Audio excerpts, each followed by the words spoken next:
Tardes, ¿cómo están todos? Bienvenidos a este tercer webinar de este segundo ciclo. Este tercer webinar sería el último de este segundo ciclo. Hoy estamos reunidos nuevamente con Walter Grijalvo.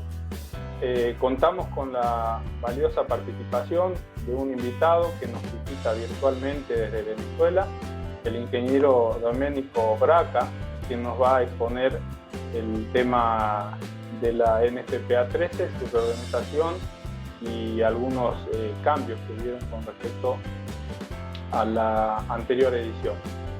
Hola Walter, hola Domenico, ¿cómo están? Hola Ignacio, ¿qué tal? ¿Cómo estás? ¿Se me escucha bien? Sí, ¿no? Perfecto. Excelente. Bueno, hola Ignacio, ¿cómo estás? ¿Cómo están todos? Amigos de toda Latinoamérica. Estamos viendo por acá en la lista gratamente que tenemos visitas y apoyo y acompañamiento de muchísimos países de Latinoamérica.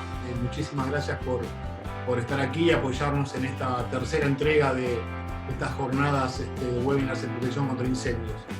Bueno, sí, en esta oportunidad el ingeniero Domenico Braca de Venezuela, amigo de muchos años de trayectoria aquí en esta ruta de la protección contra incendios, hoy nos acompaña desde Venezuela.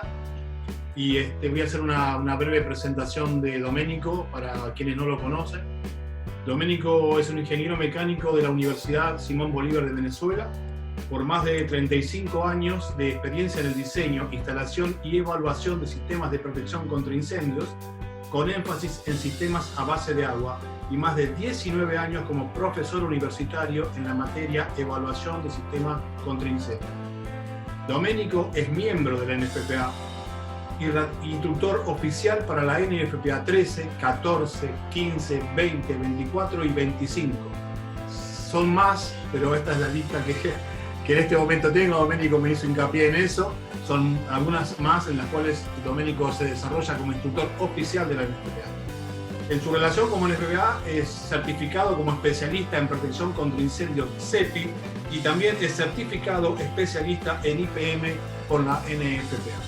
Domenico, espero haber sido justo con tu presentación, haber sido justo con todas las características que tú tienes como de tantos años en esto y en el prestigio que has ganado en todos estos años disertando en toda Latinoamérica. Entonces, amigo, la audiencia es tuya. Muchas gracias, Walter. Muchas gracias, Ignacio. Muy amable. Gracias a vos. ¿Se oye bien? Perfecto. Voy a compartir pantalla entonces. Gracias.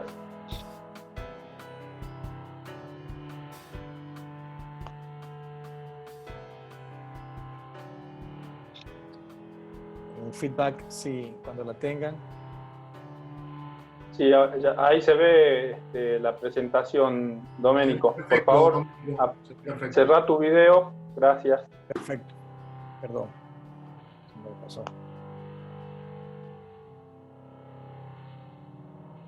¿Listo? Se ve perfecto. ¿Estamos bien? Bien, bien, bien. Perfecto. Bien, antes que nada, pues agradecer a Capesi, Ignacio con toda esta iniciativa y Walter por supuesto con José María con esta muy buena idea, excelente idea. Contamos con todo nuestro apoyo, nuestro compromiso y realmente esperamos cubrir las expectativas de todos y tratando de que ser como hemos pensado hacerlo, una especie de conversación donde la idea es enriquecernos con las experiencias que podemos tener entre todos a nivel profesional y compartir un poco lo que hemos tenido la oportunidad pues, de conocer un poquito más a fondo el trabajo que se ha hecho con esta reorganización, esta norma. El tema de hoy, como está titulado, vamos a entrar de una vez en la materia, es un resumen, tratar de plantear un resumen de lo que es o lo que fue la reorganización de la NFPA 13 en su edición 2019. Es un trabajo que realmente está marcando un hito a nivel de lo que es la protección contra incendio para quienes trabajamos en esto, sobre todo en la parte de rociadores.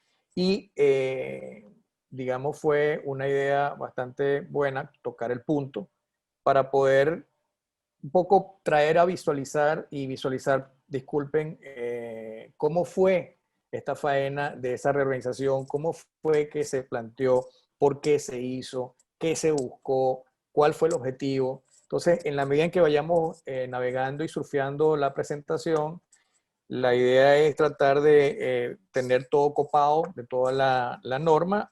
Obviamente no se trata ni de un curso ni nada por el estilo, para eso está la institución, para eso está el FPA y a eso no debemos. Así que la idea con esto es simplemente compartir cómo fue que se hizo la reestructuración y en qué consistió. Sin más preámbulo, entonces pasamos a lo que nos ocupa. Si hiciéramos una especie de antecedente y desarrollo de lo que ha pasado con la NFPA 13, tratando de hacer como una especie de un mapa mental, es fundamental que pensemos que es una norma que data desde 1896, lo cual si sacamos la cuenta ya tiene más de un siglo. Aparte de eso, la norma tiene 60 ediciones trabajadas. Cada uno de esos ciclos ha tenido algunos puntos de inflexión, pero realmente este que está trayendo esta edición es interesante, es bien importante y trata de, más adelante lo vamos a expresar, de simplificarnos las cosas a quienes estamos en esto. Aparte, ha ido creciendo en lo que significa el alcance a nivel tecnológico y no solamente eso, ha ido escalando también en conocimiento en todo el mundo. Entonces, una norma que goza del, digamos, el apego y el respeto de no solamente de nuestro continente, que es el marco regulatorio que más nos movemos, sino que también está bastante utilizada en el marco europeo y en el marco asiático. Pero entonces, siempre tenemos que tener presente lo que estamos haciendo con la norma, con la 13, vamos a ver que es, sin temor a equivocarnos, la más conocida a nivel de todas las normas NFPA. Y es importante también que no solamente antes se trabajaba la parte de almacenamiento fuera, estamos hablando de quienes tenemos en esto, ya he visto que están algunas personas en el chat que nos conocemos. Algún tiempito veíamos que almacenamiento, la parte de almacenamiento no estaba involucrada en la 13, eso fue un hito importante cuando todas las 231 en todas sus letras se incorporaron a lo que es la 13. Y ahora lo que se está intentando hacer es tratarlo de hacer un poco más sencillo desde el punto de vista de lo que debe ser la planificación y el proceso de diseño de lo que son los sistemas de rociadores. Entonces, en la medida en que vayamos adentrándonos en la norma, vamos a ir viendo cómo estamos tratando de ver qué fue lo que se hizo.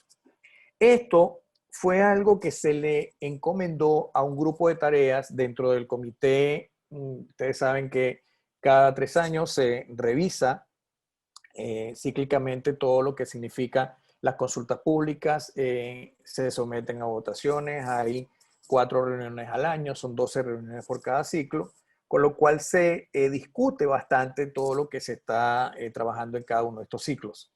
Y lo bueno es que existe un abanico extenso de personas que están trabajando y que realmente lo hacen ad honorem y con la mejor intención de que quede el mejor producto al final. Entonces, fíjense un poco cómo dentro de ese comité se le plantearon unos objetivos muy concretos a este Task Force, o sea, el grupo de tareas, donde se le encomienda la reestructuración de la NFPA 13. ¿Y qué se le pide? En primer lugar, que se aborde con mucho énfasis la dispersión existente. ¿Qué significa eso?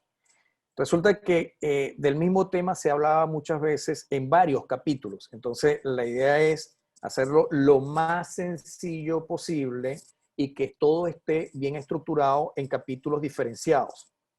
Después, tratar de simplificar desde la planificación, hacer una secuencia lógica en cómo se van a ir presentando los requisitos para que el usuario que requiera la norma para diseñar pueda establecer planificación, proceso, diseño y va a ir en digamos, un aspecto como debería ser naturalmente el proyecto y no como lo teníamos en las ediciones pasadas, que realmente la norma se leía y se le daba vuelta de muchas maneras.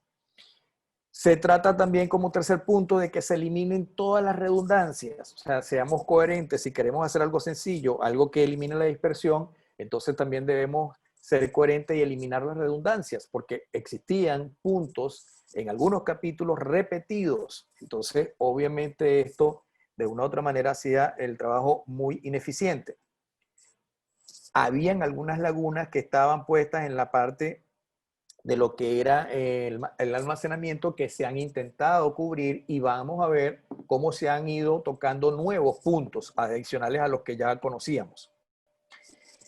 Se está tratando de hacer algo más sencillo. Si alguien recuerda lo que era el capítulo 8 en la edición 2016, veíamos cómo tenía toda una cantidad inmensa de situaciones con los rociadores. Entonces, en este momento, vamos a ver cómo está planteado, vamos a tratarlo. Quiero con esto sí reiterar que la idea no es profundizar mucho, tenemos el tiempo que tenemos, pero vamos a tratar de abarcar todo el abanico de por lo menos lo que consideramos que es lo más relevante. Entonces la idea era que ese capítulo 8 se reorganizara, y de hecho vamos a ver cómo se cambió. Y luego se le está permitiendo todo lo que significa el crecimiento que ha venido en el avance tecnológico los fabricantes, con las aprobaciones que han ido teniendo. En estos días comentaba uno de nuestros colegas que también ha tenido ser anfitrión en esta charla, Diego, cómo para poder llegar a tener una aprobación han pasado alrededor de 5 años en el caso de Tyco, desde que se fue, digamos, experimentado y puesto a tratar de que fuera listado. Entonces, este tipo de cosas nuevas, adelantos que los fabricantes han ido intentando hacer, también se ha permitido, y hay un capítulo en el cual se esboza completamente cualquier tipo de investigación que traiga a colación mejoras, bienvenida será, con unos factores de seguridad bien particulares, pero lo importante es que se deja, porque hay un periodo de 3 años hasta que no salga la nueva edición, en el cual obviamente van pasando cosas a nivel tecnológico con los fabricantes y con el listado y con los laboratorios que nos pueden traer mejores noticias cada día. Esto fue la encomienda que tuvo este grupo de tareas. Entonces veamos que cuando intentamos tratar de ustedes lo que ven en pantalla ahora, es cómo ven algunas cosas repetidas, otras cosas dispersas. Esto fue lo que se intentó hacer. Entonces se trata de buscar esa coherencia y se trata de evitar la redundancia y tratar de simplificar la búsqueda para que el usuario, llámese diseñador o llámese revisor, llámese evaluador, tenga a bien un material que pueda ser, si entendemos que es largo, pero lo importante es que sea sencillo de entender y que se simplifique al menos la búsqueda. Por ejemplo, ¿qué se buscó con el capítulo 8? Entonces, el antiguo capítulo 8 lo que se está buscando es que este requisito de rociadores que estaba entreverado, como decimos en algunas partes de nuestra, digamos, continente, se busca hacerlo lo más sencillo posible y que se vayan apartando en un inciso, en un capítulo particular, cosas como las que estamos viendo aquí. Entonces, en el capítulo 9 vamos a ver cómo existe algo genérico para todos los rociadores, donde se está hablando de la posición, de cuál es el espaciamiento, dónde puede ser utilizado, pero estamos hablando a nivel genérico. No estamos hablando de la particularización como estaba antes. ¿Dónde comienza esa particularización? La comenzamos a ver en el capítulo 10. Entonces ya solamente el capítulo 10 es para rociadores de pulverización estándar de los 3 tipos, que son colgantes, son montantes y son de pared. Asimismo entonces pasamos a los rociadores en el capítulo 11 de cobertura extendida. Igualmente los 3, colgantes, montantes y de pared. Pasamos igual a lo que son los rociadores residenciales, con unas innovaciones muy particulares que tienen en este caso. Luego pasamos a los rociadores Control Mode Specific Application o aplicación específica, que es el capítulo 13. Capítulo 14 nos espera todo lo que son los Early Suppressor Fast Response, que son los famosos ESFR. Y el capítulo 15 tendremos todo lo que significan rociadores desde un punto de vista normativo llamado especiales. Ya vamos a ver qué implican estos rociadores especiales. Lo que es interesante es cómo aquello que teníamos, todo este tipo desde el capítulo 9 al 15 actual, lo teníamos todo condensado en el antiguo capítulo 8. Entonces, cuando se comienza a intentar tratar de hacer lo más sencillo posible, son este tipo de cosas lo que tenemos que entender. Que debemos leer el capítulo 9 y dependiendo de qué tipo de rociador vamos a utilizar o decidamos utilizar en algún proyecto, entonces en ese momento tenemos que ubicarnos en el capítulo correspondiente. Les comento algo desde ahorita porque hasta el final me lo van a oír decir. Esta norma permite tomar opciones. Podemos tomar decisiones, pero si tomamos la decisión equivocada, obviamente el proyecto va a estar mal diseñado. Por ello es muy importante, y aquí les traigo un mensaje que es bien interesante, es que en la medida en que las cosas van cambiando en nuestros países, se supone que más vamos a estar pendientes de ir cada vez buscando ser más seguros. Este es el tipo de cosas que debemos mejorar. Entonces, esto es un ejemplo patético de lo que se trabajó y que se consiguió dentro de lo que fue la reestructuración de la edición 2019. Veamos en un proceso, en una carta, como una especie de flujograma, lo que hemos tratado de colocar aquí. Pensemos en algo. Alguien que va a diseñar esto, un sistema de rociadores, ¿cómo comienza? La inquietud de cómo va a pensar en hacer un diseño de un sistema de rociadores. Lo primero que deberíamos hacer es clasificar los riesgos, entendiendo que esta clasificación de riesgo no tiene nada que ver con la clasificación de la 1 o de la 5000, sino que es cómo ve nuestro sistema de agua la facilidad o complejidad de apagar un incendio. Entonces, esa clasificación de riesgo ya ahora cambia de capítulo. Antes la teníamos en el capítulo 5. Ahora vamos a ver cómo los riesgos por ocupaciones están en el capítulo 4 y los riesgos de almacenamiento están en el capítulo 20. Después de entender hacia dónde vamos a buscar la clasificación de ese riesgo, lo primero que tenemos que ver es cómo, de dónde va a salir el agua. ¿Y por qué decimos esto? Porque para nosotros, desde México hasta Argentina, es muy común poder observar que tenemos una disponibilidad de un reservorio, llámese tanque o llámese un reservorio natural o como fuera, pero no tenemos, como pudieran tener nuestros países amigos de Norteamérica, tanto Canadá como Estados Unidos o cualquier otro país desarrollado eventualmente, pudiera tener una garantía de caudal y presión en su red hídrica pública, donde eventualmente hay garantía de suministro de caudal y presión sin necesidad de un sistema de bombeo. En nuestros países entendemos que eso no es realmente factible. Entonces nosotros siempre vamos a estar pendientes que el suministro de agua va a venir de un sistema de bombeo y de un reservorio. Pero en esos países sí es factible que exista suministro de agua y que tienen que ver otro tipo de variables que no nos ocupa a nosotros investigarlas, pero en la norma está. ¿Por qué? Porque la norma obviamente está hecha allá. Entonces, antes, ese capítulo, creo que si no me equivoco, no soy muy bueno hablando de memoria, creo que era el 23 o el 24, pero fíjense cómo hoy en día está de hecho en el capítulo 5. Entonces es una de las primeras cosas que vamos a ver en este flujograma. Siguiendo en este flujograma, ¿qué tenemos? Las tuberías. Y vamos a ver cómo apenas después de pasar el suministro de agua, entramos en lo que son las tuberías subterráneas y todo lo que son los componentes de parte de la tubería aérea. En el caso de la tubería subterránea, es una copia de la NFPA 24, completamente para la parte de las redes subterráneas. Después de la parte de tubería, de esos dos capítulos, vamos a lo que son las reglas generales para ubicación de los rociadores, que es lo que les comentaba ahorita, que estábamos hablando de cómo uno de los capítulos que varió el antiguo 8.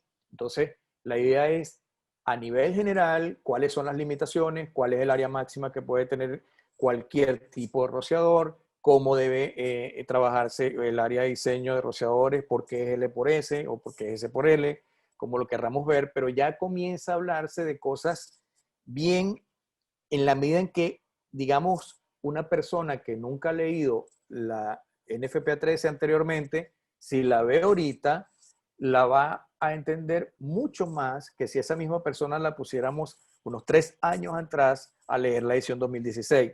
Y ojo, recordemos y tengamos en cuenta que la edición 2016 no fue traducida al español. Ese es un gran esfuerzo que está haciendo NFPA ahorita y que podemos decir con creces que lo estamos sobrellevando. ¿Qué vemos después de cada uno de estas reglas generales? Vamos a entrar en la tecnología específica, vamos a ir viendo cada uno de los tipos de rociadores, cuál es el comportamiento, a qué debemos tener o prestarle más atención, qué debemos tener cuidado, caso de los rociadores de cobertura extendida, caso de los rociadores que son para método de control o los métodos de extinción, los llamados rociadores especiales. Todas estas, cada una de estas características a fondo están explicadas en esta secuencia.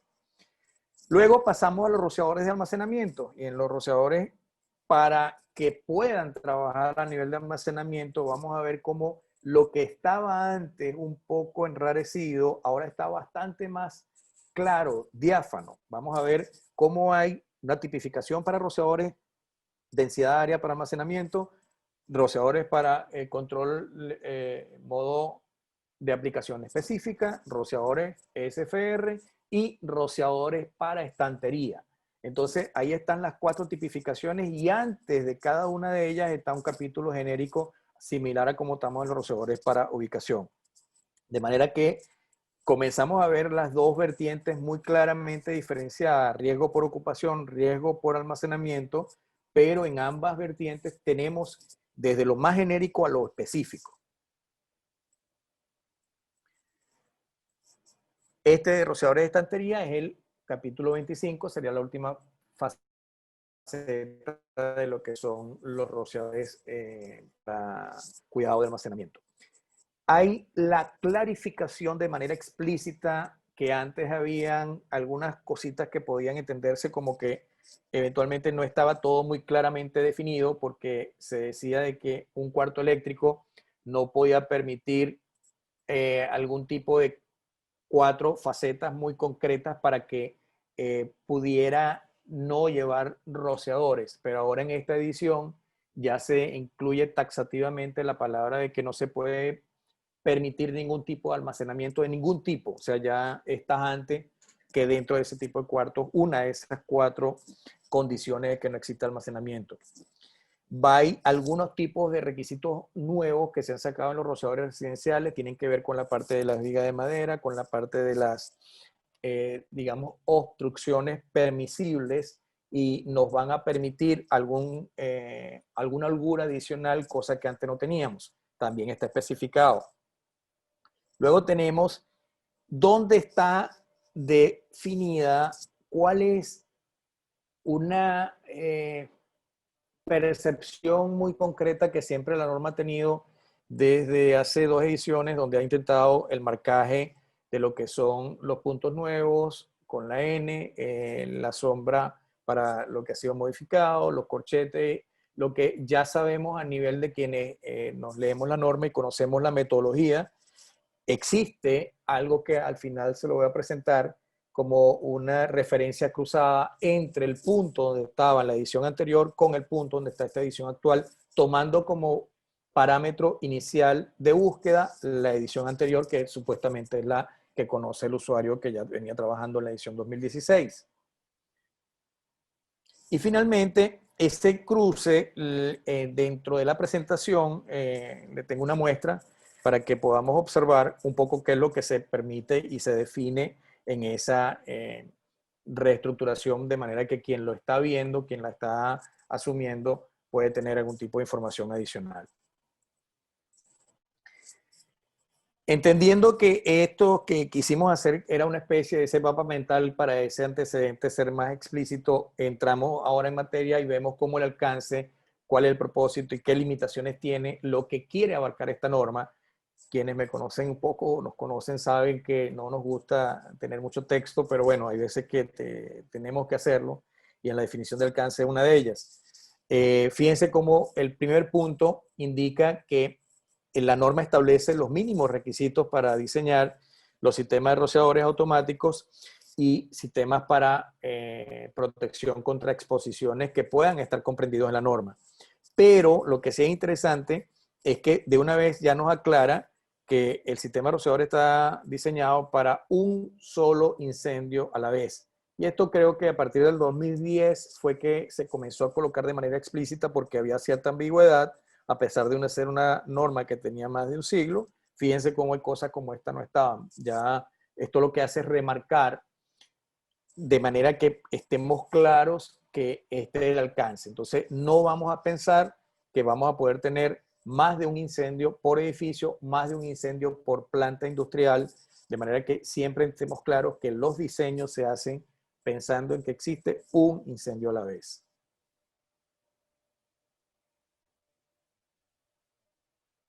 Disculpen. ¿Cuál es el propósito?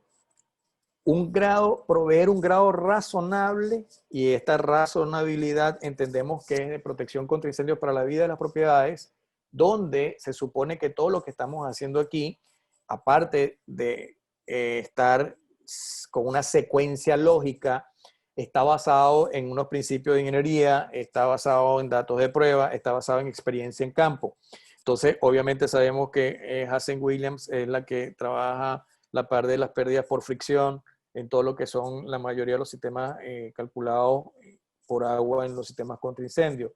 Algo tenemos de Darcy Weisbach, y lo que es interesante es entender que los datos de prueba y la experiencia en campo, ¿de dónde lo estamos sacando?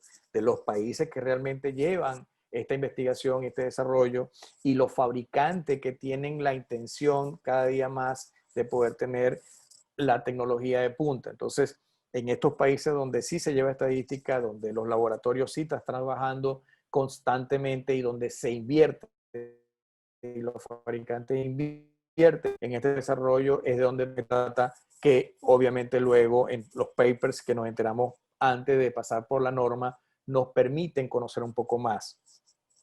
Y luego otro punto que habla de propósito, continuando con el punto anterior, es que son sistemas que están especializados y que obviamente el diseño debería pasar por gente que demuestre la competencia de lo que tiene.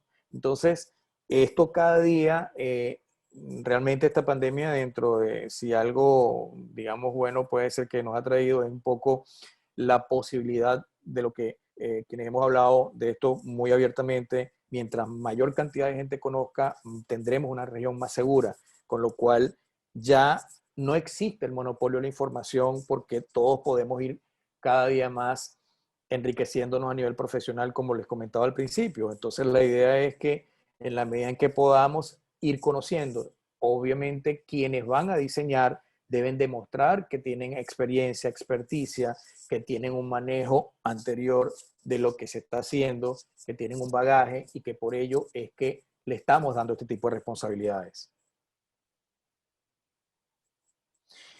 ¿Dónde se aplica? Interesante, la aplicación de esta norma va a estar, digamos, buscando la idoneidad del funcionamiento de todos estos elementos que constan dentro de un proyecto para instalar un sistema.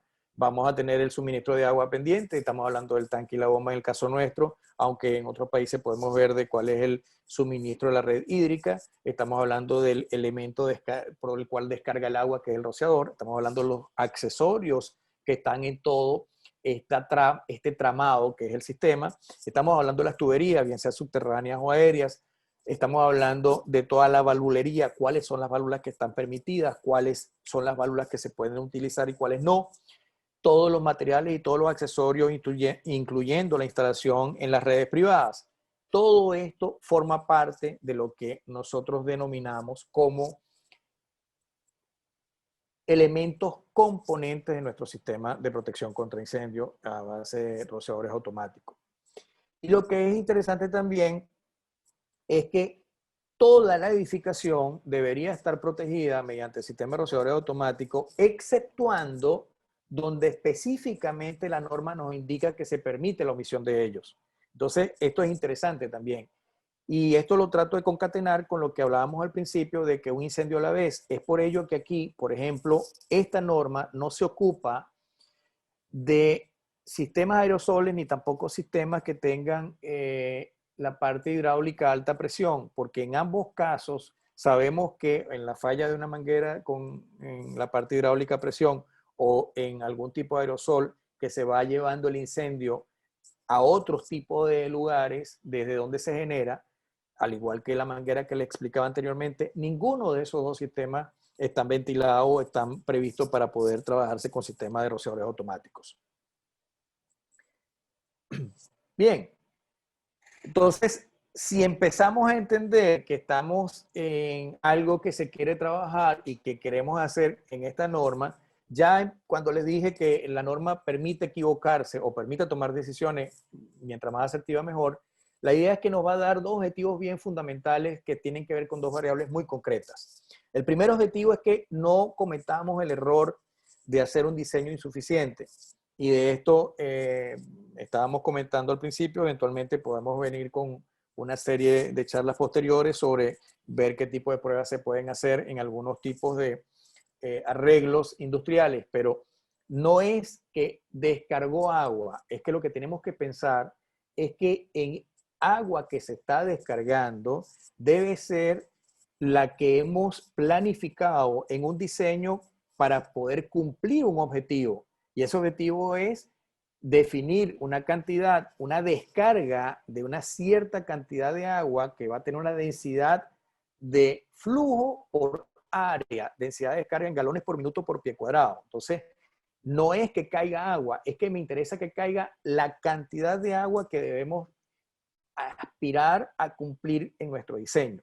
Nosotros diseñamos para algo, entonces lo importante es que no tengamos un diseño insuficiente.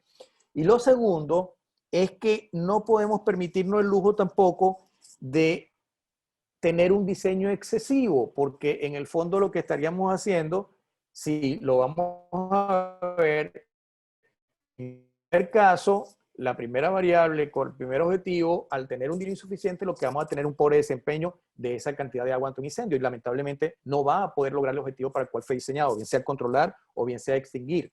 Y lo peor, en el caso del diseño excesivo, es que vamos a permitir que el propietario gaste una cantidad de presupuesto totalmente astronómica y que de paso lo que se está demostrando es que eventualmente no tenga un adecuado soporte técnico para cualquier tipo de ampliación posterior. Entonces, este rompecabezas que intentamos armar es lo que intenta la norma tratar de hacernos ver en los diseños que debemos ser eficientes. ¿Por qué se ha cambiado la norma? Bueno, porque obviamente vamos en la medida en que conocemos lo que es Amazon, conocemos lo que es la cantidad de crecimiento que tenemos en la parte vertical, ya el mundo no está creciendo a nivel horizontal, sino más bien es vertical, y esto nos trae cambios en los riesgos, ya la industria del plástico, la era después de los años 50 ya ha ido cambiando, entonces tenemos cambio de riesgo y también tenemos cambio de tecnología.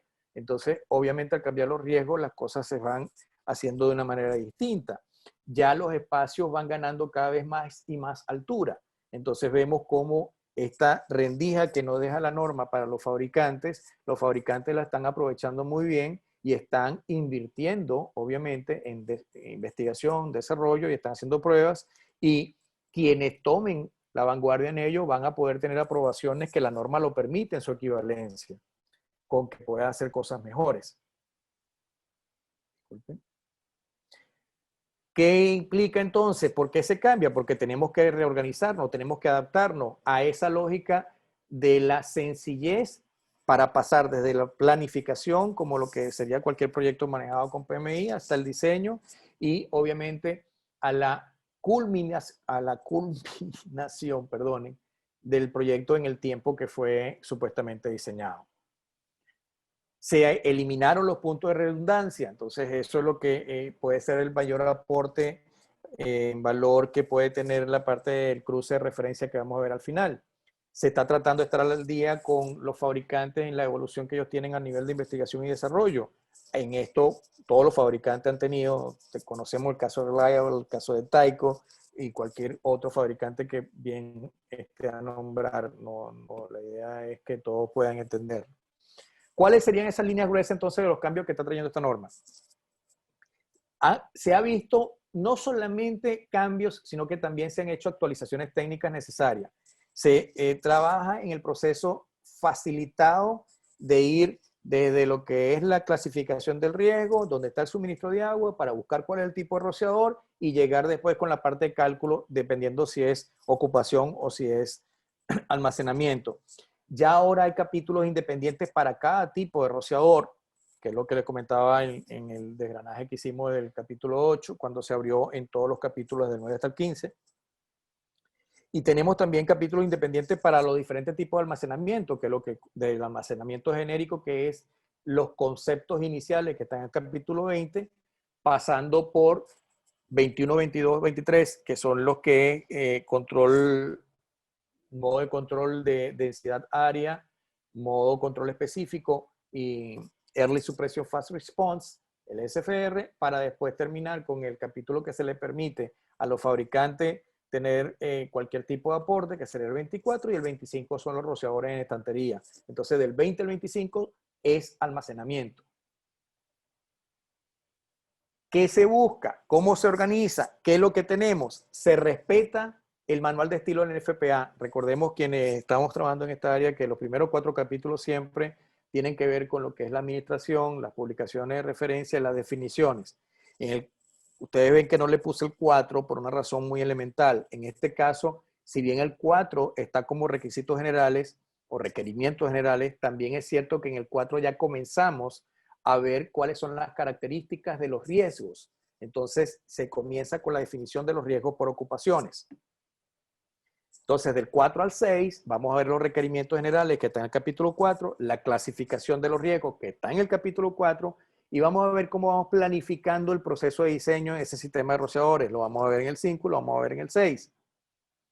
Capítulo 7 al 9, vamos a ver los diferentes requisitos que debe tener un sistema de rociadores. Entonces, ahí vamos a ir ahorita poco a poco a ver hacia dónde estamos caminando. Capítulo desde 10 hasta el 18, les comentábamos que los rociadores pulverizadores estándar, el 11 tenemos lo de cobertura extendida, el 12 tenemos lo que son los rociadores residenciales, el 13 tenemos lo que significa rociadores de CMCA, el 14 lo que es rociadores SFR, el 15 lo que son rociadores especiales, llamados rociadores especiales por la norma. En el 16 va a estar la parte de todo lo que es tubería, válvulas y accesorios. En el 17 va a estar todo lo que es soportería, y en el 18 la soportería antisísmica. El 19, un capítulo muy importante, habla de los enfoques de diseño. Esos enfoques de diseño que estaban en la edición pasada en el capítulo 11, ahora están en el capítulo 19. Vamos a tocar algo en la presentación, no es un curso, pero sí algo lo vamos a tocar. Del 20 al 25 les comentaba que son los requisitos de almacenamiento, cómo se deben colocar los rociadores, cuáles son las tablas que se deben utilizar. Está específicamente hablado en esos 5 capítulos. Todo lo que son ocupaciones especiales, que son denominadas ocupaciones especiales, todas las que de una u otra forma nos llevan a alguna norma específica de la NFPA.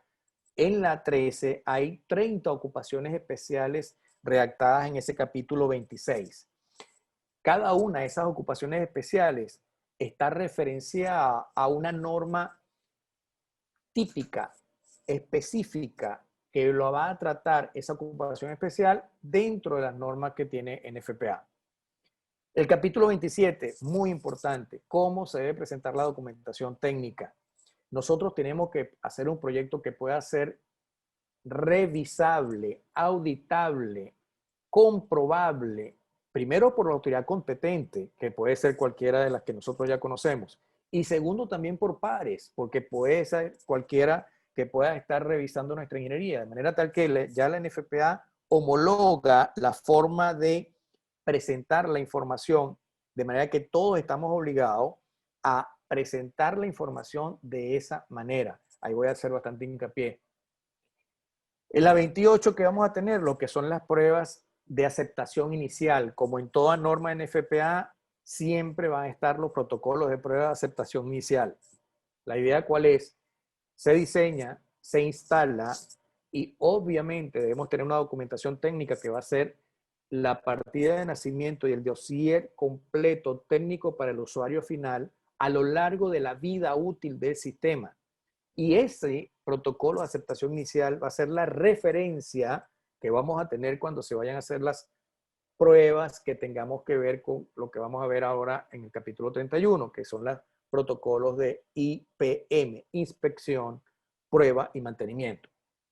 El capítulo 29 y 30 son muy particularmente, el 29 es algo que trata de hablar cuando se van a modificar sistemas existentes, qué tipo de prueba debemos hacer. Ya nos indica si hay una cantidad por encima de tantos rociadores, debemos entonces hacer tal tipo de prueba, una prueba estática, qué tipo de prueba debe hacerse si tenemos una modificación en un sistema seco, y así, ya las cosas están mucho más tipificadas.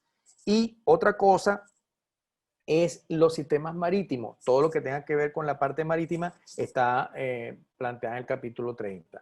Finalmente, el capítulo 31 habla de los protocolos de inspección, prueba y mantenimiento deben hacerse como lo indica la NFPA 25, que es quien tiene que ver con todo lo que se debe hacer a nivel de inspección, prueba y mantenimiento para los sistemas basados en agua. Después de esto están los apéndices. Hay 6 apéndices que más adelante vamos a tratar de desarrollar. Entonces, visto que someramente hicimos un poco, agrupamos cada uno de los temas, vamos a tratar ahora de ir un poco más en particular sobre qué tiene, cómo quedó, que es el resumen a lo cual nos hemos, digamos, ventilado con esta charla. Capítulo 1, estamos claros, de acuerdo al manual de estilo, el 1, el 2 y el 3 no varían mucho, pero ¿qué es interesante? Ya vimos los pormenores del capítulo 1 en lo que se refiere al alcance, limitaciones y cuál es el propósito del sistema. Pero fíjense, y el capítulo 2 sabemos todo que son las publicaciones de referencia. Pero fíjense en el capítulo 3, las típicas definiciones oficiales que tenemos para NFPA, igual que en todas las normas, aprobado, autoridad competente, listado, debe, debería y norma, siempre van a estar. Pero aquí hay alrededor de 300 definiciones adicionales. Y un punto interesante es que ahora esta definición está organizada en orden, pero en inglés. ¿Qué quiere decir con esto? Que en la medida en que vayamos a tener que buscar algo, pensemos cómo se escribe en inglés y lo vamos a tener entre paréntesis. No va a estar ordenado alfabéticamente en castellano, va a estar ordenado alfabéticamente como viene en inglés en su edición original. Esas 300 definiciones son muy importantes tenerlas en cuenta. Aquí tenemos un par de ellas y se las voy a hacer ver para que quienes no profundicen mucho con el tema vean la particularización que tiene la norma cuando va a hablar de las definiciones. Y siempre nos vamos a tener que ir al capítulo 3 para entender de qué es lo que se está refiriendo. Siempre se lo trato de hacer ver. Es sano, es bueno, es muy, digamos, enriquecedor para todo lo que estemos leyendo, pasearnos por el capítulo 3. Siempre funcionan los sistemas de rociadores. Fíjense en esto está tomado el artículo de justamente uno de los pocos que podemos tener a nivel de data de lo que significa el análisis de la división de investigación de la NFPA. Esto fue en el ciclo 2011-2014. Aquí, sin entrar en detalles, vamos a resaltar estos dos. Fíjense que o no fue suficiente el agua descargada o el diseño inapropiado del sistema. Si nosotros sumamos esos dos, estamos hablando de un 35% de fallas en los pocos sistemas que fallan. Eso sí es importante. Estamos claros que los sistemas de rociadores son los más eficientes y con 1 o 2 rociadores la mayoría de los sistemas van a funcionar y van a tratar de controlar el incendio. Pero en los que fallan, 5% es diseño inapropiado, pero ¿por qué no fue suficiente el agua descargada? Puede ser razones, tendremos de más de verlo en algún momento que hagamos alguna charla sobre IPM, pero también hay porque haya habido, puede ser que el sistema esté nuevo y tampoco se haya logrado la densidad de descarga que se haya tenido que hacer. Entonces, aquí es que tenemos los problemas.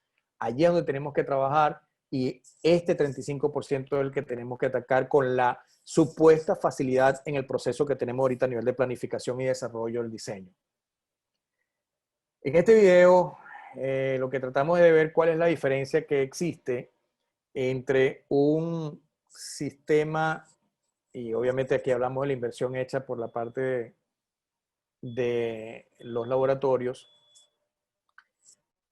cuando algo está protegido con rociadores y cuando no está protegido con rociadores. Entonces, existe probablemente algún tipo de falsas premisas que son importantes, que esos paradigmas los tratemos de eliminar, y para eso son este tipo de pruebas y en la medida en que podamos, pues la estamos mostrando. Entonces, obviamente sí hay diferencia entre algo que tenga rociador y algo que no lo tenga.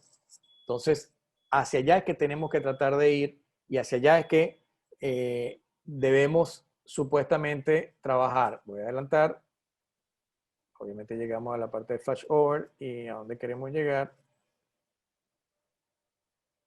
La diferencia, obviamente, en un caso no teníamos, ¿verdad?, ningún tipo de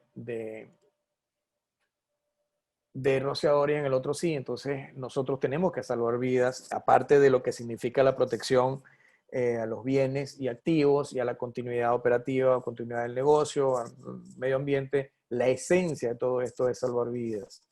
Y así está pensado. El rociador está más pensado para lo que significa controlar y evitar que un incendio destruya una propiedad, pero igualmente estamos salvando vidas cuando estamos hablando de habitaciones. Lo de un incendio a la vez, aquí podemos verlo en la parte de la izquierda. Vamos a ver cómo no es que vamos a pensar que vamos a tener un incendio en el primer piso y un incendio en planta baja. La idea es que es en uno de los dos donde vamos a tener el incendio y para eso está diseñado el sistema de rociadores. Siempre se tiene que diseñar con la parte hidráulicamente, no geográficamente, porque puede ser que esté cerca, pero lo importante es que la hidráulicamente más desfavorable, esa es la que es mandatoria para la parte de diseño. Por ejemplo, aquí hay en lo que les decía en la parte de definición, fíjense, las características de un rociador está especificada en una definición, en esa que ustedes ven ahí el numeral 332052. ¿Cuáles son las propiedades de un rociador? Estas propiedades le definen su capacidad para controlar o extinguir. Si el RT es de un valor que sea menor de 50, va a ser de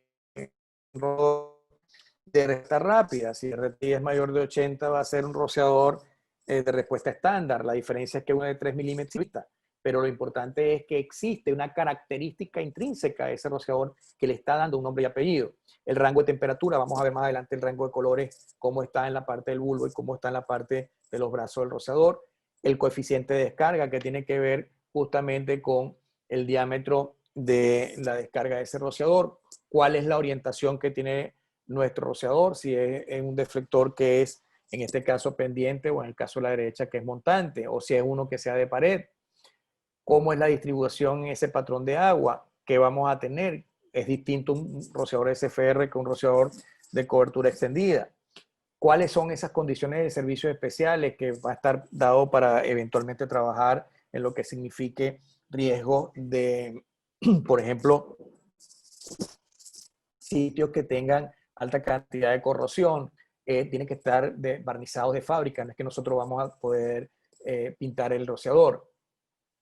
Entonces, estos son los componentes de un rociador. Aquí están los brazos, el frame, el arco, el deflector, el bulbo. En este caso se puede observar que el bulbo es de respuesta temprana, el orificio de descarga, y aquí está el código de colores. Más adelante vamos a ver otros también colocados ya con el rociador. Entonces, en este caso, el de 3 milímetros, como está aquí, es de respuesta rápida. El de 5 milímetros, disculpen, es respuesta estándar.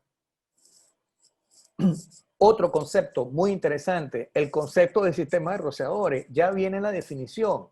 Entonces, me permito leerlo. Sistema activado por el calor proveniente de un incendio y descarga agua sobre el incendio y consta de una red integrada de tuberías diseñada de acuerdo con normas de ingeniería de protección contra incendio que incluye una fuente de suministro de agua, una válvula de control de agua, una alarma por flujo de agua, un drenaje y una red de tubería hidráulicamente diseñadas a la que se fijan los rociadores con un patrón sistemático. Entonces, esto no puede ser pensado con debido respeto a nivel profesional por un plomero que no tenga las competencias por lo menos mínimas de trabajo. Entonces, es allí donde queremos hablar de lo que significa la especialización en la competencia, y es muy sano este tipo de foros y de charlas.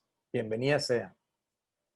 Aquí vemos un paso a paso cómo en la medida en que se va calentando, los gases calientes que están van a hacer que digamos, el espacio de aire que hay dentro de este líquido tiende a expandirse hasta que lo comprime completamente, lo rompe, y cuando lo rompe aquí tenemos la descarga de agua. Entonces, esa es un poco la forma de verlo poco a poco. Vamos a verlo. Aquí está ya en la descarga, en plena descarga. Este es el caso de lo que es el deflector, y aquí está el patrón que viene como un paraguas en caso que nos ocupa. Entonces, viéndolo mejor en el caso de este video muy rápido, para quienes no han tenido la oportunidad de verlo, entonces aquí vemos cómo al aumentar la temperatura, esa parte, ese retén mecánico que es está aguantando la descarga de agua, pues al caerse ya no tiene ningún tipo de soporte y va a descargarse el agua. Entramos a la clasificación de ocupaciones, no nos vamos a extender mucho en esto, que ya lo conocemos. Entonces tenemos riesgo leve, ordinario grupo 1 y 2, extra 1 y 2, y hay las famosas ocupaciones especiales que ya les hablábamos. Esto está bastante trillado y bien explicado en el capítulo 4. Aquí hemos traído algunas pequeñas fotos que nos puedan traer un poco qué es cada uno de los tipos de riesgos. En este caso, riesgo ligero. Riesgo ordinario grupo 1, no hay mucha combustibilidad ni inflamabilidad, ni el material no tiene mucho de qué ocuparse. Los centros comerciales, riesgo ordinario grupo 2. Todo esto está tipificado y hay un buen material en el apéndice que nos ayuda. Riesgo extra grupo 1, los hangares, la parte de fabricación, y esto es lo mismo, pero donde trabajamos con sustancias que tienen ya líquidos combustibles, buena porción de ellos. Entonces, ¿qué es lo que es importante? Volvemos a lo mismo. Ahora nosotros que tenemos que, ya vimos todo lo que eran los tipos de riesgo. Ahora que estamos pensando, si tuviéramos no solamente una edificación, sino tuviéramos una red, cualquier acceso industrial donde tenemos varias edificaciones, un sistema de diluvio, 2 sistemas rociadores, uno por ocupación, uno en almacenes, nuestro suministro de agua no va a ser la red hídrica de la ciudad como es desarrollado. Va a ser un reservorio con una casa de bomba y con una red de agua que está, esto es obviamente esquemáticamente ilustrativo para fines didácticos. Entonces, hacia eso es lo que nosotros nos estamos refiriendo cuando estamos viendo, tenemos que calcular muy bien nuestro suministro de agua para no quedarnos cortos, y nuestro sistema de bombeo tiene que ser bien diseñado también para que no tengamos problemas. No es igual a cuando estamos trabajando, aquí tenemos una red que estaríamos en algún tipo de país de los desarrollados que de una u otra manera el tanque lo vamos a tener, este reservorio lo vamos a tener lleno con nuestra casa de bomba, y de aquí vamos a darle el suministro de agua a nuestros sistemas rociadores, que eventualmente puede haber un conato, un incendio, un peligro, un riesgo, a que yo pueda tener un suministro desde la red hídrica de la ciudad. Entonces ya tendríamos que pensar en el bypass y toda una serie de cosas que no nos ocupa a nosotros en nuestro momento por ahora. ¿Qué requisitos hay para los componentes y accesorios? Lo que es interesante ver ahora que esto ya está dentro del capítulo 7. La referencia que tiene la norma, para quienes no lo han podido observar, ven que ya en la 19 está K28, pero sabemos que ya hay K32, K33, K34, entonces sabemos que en esto los fabricantes van bastante más rápido lo que va la parte normativa, pero como una acotación, lo que me permito decirles es que fíjense que esto se toma como el 100%, que es a 5.6, con lo cual veamos que cada vez que se duplica es 11.2 200%, luego 16.8 300, 22.4 400 y 28 500. Entonces aquí ven cómo va escalando, y obviamente la cantidad de agua que vamos a sacar por estas acá van a ser mayores. Igual que la temperatura ya está tipificada por la clasificación del tipo de, digamos, de lo que va a ser el rociador cuando se está analizando en la temperatura máxima de techo, que la podemos medir no un día, sino con una frecuencia más o menos orientada. Vamos a ver cuál es el rango de ese rociador, cuál es la clasificación de temperatura, su código de color de bulbo, que es la última columna de la derecha, y el código de color en el frame cuando no es de bulbo, sino que es la soldadura eutéctica, lo que es el retén que no descargue el agua. Aquí vemos ambos. En la parte superior están los códigos de colores con el bulbo, que está, cada color corresponde a un rango de temperaturas, y en este caso la soldadura eutéctica no va a permitir que haya ningún tipo de colorante, entonces el color se le pone en algunos fabricantes de arriba, otros en el brazo. Esto es bien dificultoso para observar cuando estamos haciendo la IPM, como muchos ya se habrán dado cuenta. Los tipos de rociadores no vamos a hacer mucho énfasis, los conocemos: sistema húmedo, sistema seco, preacción y diluvio, son los más no es que sean los únicos, son los más comunes y en ese mismo orden son los que más se utilizan. Primero los húmedos, luego los secos de acción y finalmente diluvio. Otro tipo de aplicaciones no tan comunes son los que existen para la parte marítima, luego los multiciclos que no son muy eficientes porque obviamente entran en un proceso de on-off dependiendo de cuán calientes estén los gases de combustión en el techo, los que es anticongelante para la parte de las cavas, la protección contra exposición con unas aplicaciones muy particulares, los espacios refrigerados en donde también tenemos claramente no solamente por la parte de los inviernos, sino porque tengamos temperaturas menores de 4 grados centígrados o hacia abajo, los espacios refrigerados de las cavas frigoríficas, los equipos de cocina y sistema de ventilación y los que son usados como detectores de línea piloto para los sistemas de agua pulverizada que están en la 15. Entonces, bueno, aquí vamos viendo cada uno de ellos. El sistema húmedo está toda la tubería llena de agua, nada más muy someramente explicarlo muy por encima. Está toda la tubería llena de agua. Cuando se abre uno de los rociadores, se abre la carpeta y se descarga de una vez el agua. Paralelamente se llena lo que es la cámara de retardo. Va eventualmente, si no hay un switch de flujo, agua abajo de la válvula de alarma, con el switch de presión que está aquí, podemos tener una señal eléctrica de supervisión de que se activó el sistema y vamos a tener localizada con el water alarm o con la alarma hidráulica producto de la misma agua que pasa por ese orificio. Aparte de este sistema húmedo está el sistema seco, que obviamente lo que tenemos aquí es aire a presión, el agua llega hasta la válvula, esto está confinado y obviamente debe mantenerse a una temperatura para evitar congelamiento.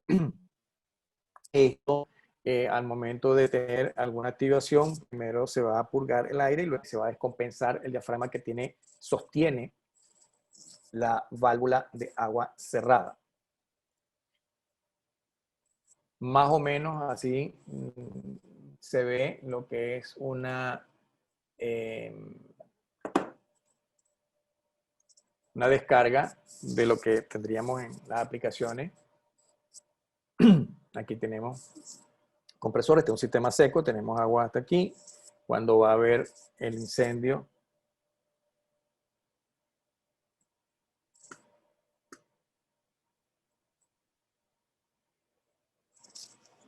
disculpen si voy un poco rápido, trato de estar a veces contrarreloj, pero valga la acotación si trataré de dar un poco más de espacio. Lo que se intenta visualizar es todo lo que tiene a nivel de instrumentación el sistema seco a diferencia del sistema húmedo. Entonces el sistema húmedo era muy sencillo, el sistema seco es, y más aún será el sistema de preacción. Entonces cuando ya el diafragma no permite sostener la presión que tengo debajo de la válvula, pues vence la presión de agua y ahí viene la descarga que vamos a tener posteriormente en los rociadores que se hayan abierto.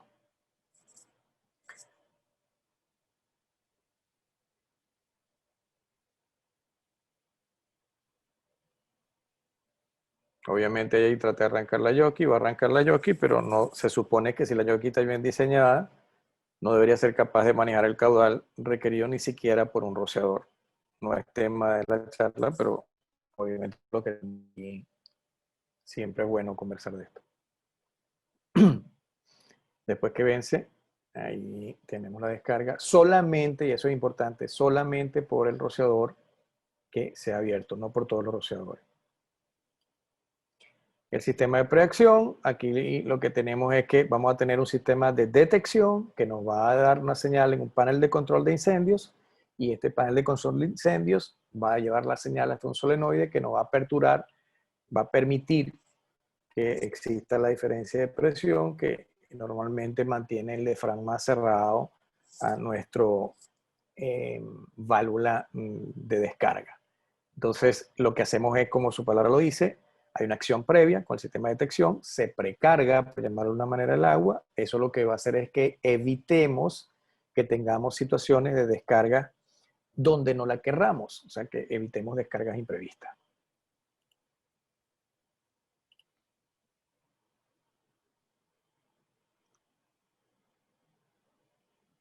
Siempre el video trata de mostrar un poco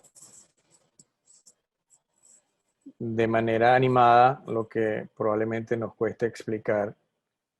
Esto ayuda. Disculpen.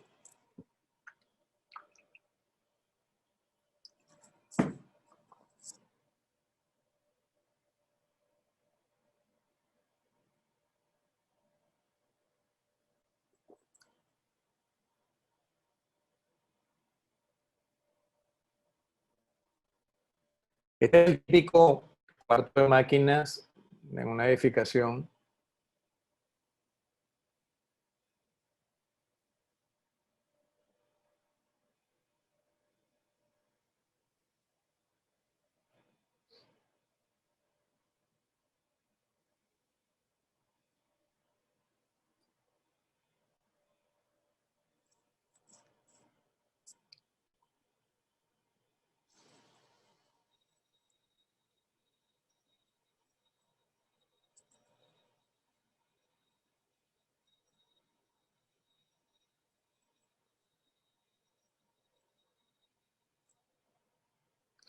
Bien, eso fue el caso de fracción. En el caso de diluvio, como pueden ver aquí, lo importante en el caso de los sistemas de diluvio es que en este caso tenemos una tubería piloto. Aquí está el incendio, esta es la detección. La tubería piloto no tiene nada que ver con la extinción, simplemente la estamos usando para evitar una inversión adicional en detección.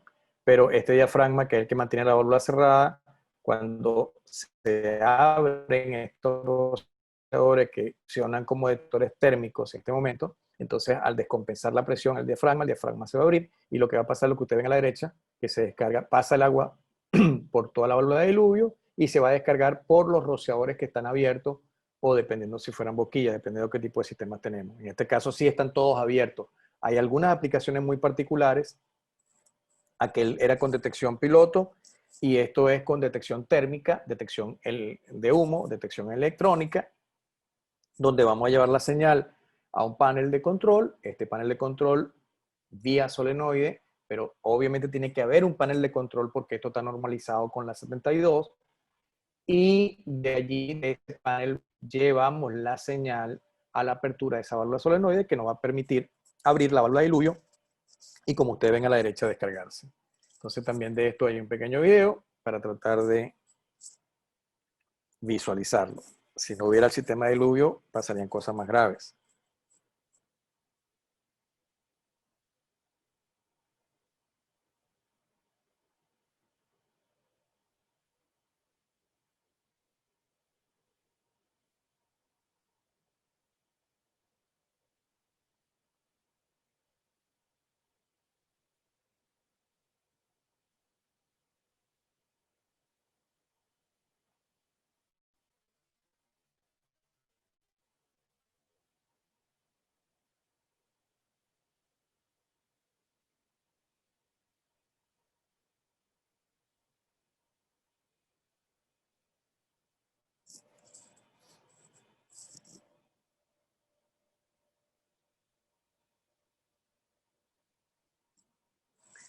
Eso es lo importante. Con un sistema de diluvio, lo que intentamos hacer es que justamente ese incendio no crezca y sí es verdad que se extingue totalmente el incendio. Son aplicaciones muy particulares, pero son bien importantes tenerlas en cuenta. Ok, entonces la inquietud debe estar, y por ello que decíamos, la aplicación es lógica pensar cuál es el sistema que debemos usar. Y entonces para ello están los tipos, cada una de las aplicaciones que tenemos que tener. En el capítulo 9 comienza a tener la parte general. Los rociadores tienen que estar ubicados en toda la edificación. Entonces no podemos pensar en que en algún sitio sí, en otros no, a menos que explícitamente nos indique la norma que no deben estar. No deben exceder el área máxima que están ellos sujetos a protección. Se supone que cada uno debe de proporcionar supuestamente un desempeño adecuado a cómo está diseñado dentro de los tiempos que están normalizados y cómo es el patrón de distribución del agua. Ya expliqué la parte de la omisión donde podemos permitirla, y tenemos que tener en cuenta que siempre que nos indique que el desempeño de la norma, en la parte de equivalencia lo dice bien claro, si tenemos mejores desempeños de los que eventualmente tenemos, bienvenido sea. Cada cosa que tienda a mejorarse, que esté certificada, que esté listada, pues bienvenida será. La autoridad competente lo sabe. Los rociadores están normalizados, tienen, así están troquelados, pueden ver la parte de la temperatura, pueden ver el tipo de rociador, Quick Response, 68 grados centígrados. Aquí ven que está el rombo de FM y aquí está el círculo de UL. Este es un rociador pendiente. Aquí están el modelo del rociador. La temperatura está en grados centígrados y en grados Fahrenheit. Entonces, lo que quiero decirles con esto es que hay toda una industria detrás de la parte de rociadores, donde quien no quiera estar dentro de lo que debe ser el listado, o él está trabajando muy bien y está haciendo una pesquisa cuando se lo pedimos a todo nivel. Así que cada uno de nosotros puede ser portavoz de lo que vea que eventualmente no sea adecuado ni correcto, perfectamente lo puede mandar a revisar a nuestros amigos pues de UL, Eduardo, Carlos, los que están en Argentina, los que están en México. Desde el 10 al 15 que tenemos todos los diferentes tipos de rociadores que hay. Entonces ahí vamos a ver que hay que están de una u otra manera,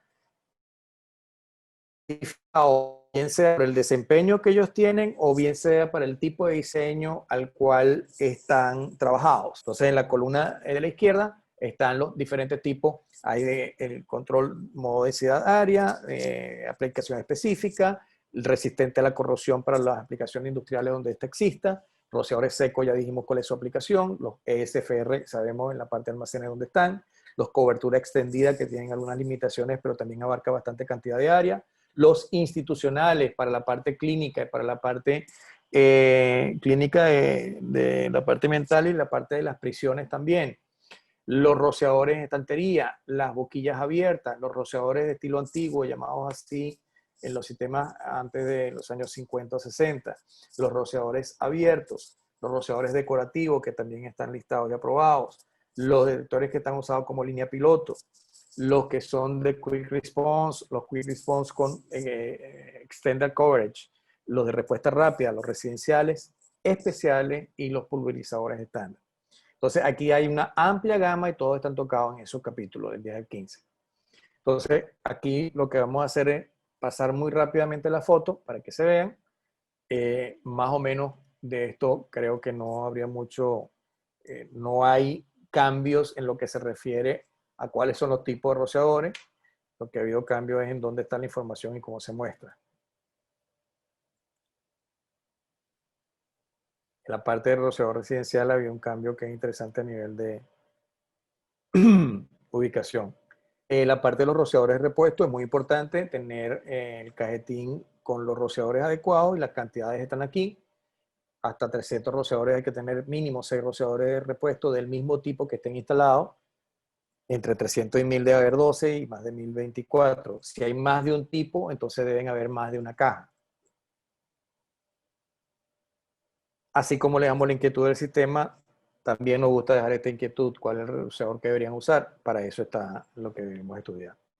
Capítulo 16 abarca lo que tiene que ver con algo que tiene que tener claro todos los que están en este foro. La instalación de todos los componentes, tubería, válvula, accesorios. En esta lámina hay dos cosas que son importantes visualizar. Número uno, este tipo de válvulas. Y número dos, veamos aquí en este manómetro. Entonces, aquí no se está aplicando el kit de alivio como debería estar. Esta es una válvula de alarma. Entonces, este es el tipo de cosa a la cual deberíamos abocarnos a tratar de evitar. Y por eso es muy bueno este tipo de cosas. Este es el kit de alivio. No cuesta mucho. Todos los fabricantes lo tienen. Es una inversión muy sencilla. En un puerto previo a la válvula, después de la válvula va a estar. se saca por la misma tubería de drenaje, el hardware es muy económico y todas las válvulas de alarma lo deberían tener para evitar de que la temperatura que está por encima nos vaya a hacer el efecto en la presión de colocarnos altas presiones por encima de la clampeta, aguas abajo, hidráulicamente hablando. Dentro de ese tipo de instalaciones podemos ver lo que existe, la típica foto que está el montante, la válvula mariposa, esta sí, es una válvula que es de cierre lento, el switch de flujo, el manómetro y la descarga que tenemos cuando vamos a hacer la prueba con la 25. Esto es una estación de control por piso. Nótese cómo estaba bien con la parte de identificación. Post Indicator Valve supervisado. Aquí a la derecha, válvula de alarma, cámara de retardo y switch de flujo. Y aquí vemos la etiqueta. Y aquí sí pueden ver cómo los manómetros están igualados. Esta es una válvula de compuerta de vástago ascendente en un corte. ¿Y por qué esta y la de mariposa son las válvulas que se utilizan en la parte de incendio? Porque ambas son de cierre lento y ambas son visibles desde lejos en su posición abierta o cerrada. A la derecha tenemos el switch de flujo con un retardo que es programable por encima de los 15 segundos. Es una clapeta. Es interesante usarla solo para casos rociadores. No sugerimos colocar switch de flujo para diluvio. Todos los elementos de las diferentes alarmas. Este es el Water Motor Alarm. Hay también campanas que son ya eléctricas. Este es un switch de presión, el switch de flujo. Aquí está el switch supervisión de posición de válvula, que es el que se coloca en la muesca del vástago de la válvula, indicador de nivel de agua en los tanques, válvula, listoneidad de los equipos viene dado por los listados, las tuberías, todas deberían ser tuberías listadas para el uso que debemos tener.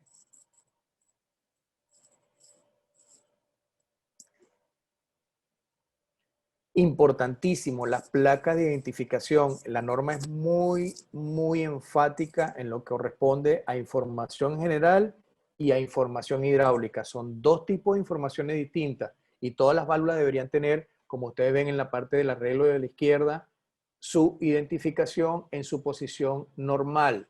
Y a la izquierda ustedes pueden ver, a la izquierda de la foto de la derecha, pueden ver todo el resumen hidráulico. Aquí podemos ver dos tipos de información. El de la derecha está la densidad de descarga .15, el área de diseño 2500 pies cuadrados, cuál es el caudal del diseño del sistema, cuál es la presión residual del sistema en la base del montante y en qué fecha fue realizado. En el caso de la izquierda podemos ver qué es la etiqueta que está haciéndose cuando se hace el mantenimiento, con la I o la P, dependiendo de lo que toque.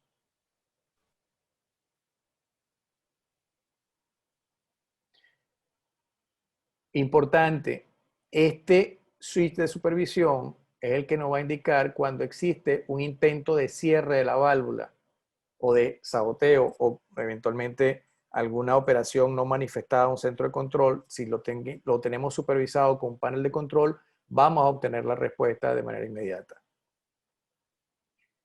Igualmente en la válvula mariposa, como la que está aquí, ya ustedes pueden dándose cuenta cómo hay veces que no corresponden con la realidad, ¿no?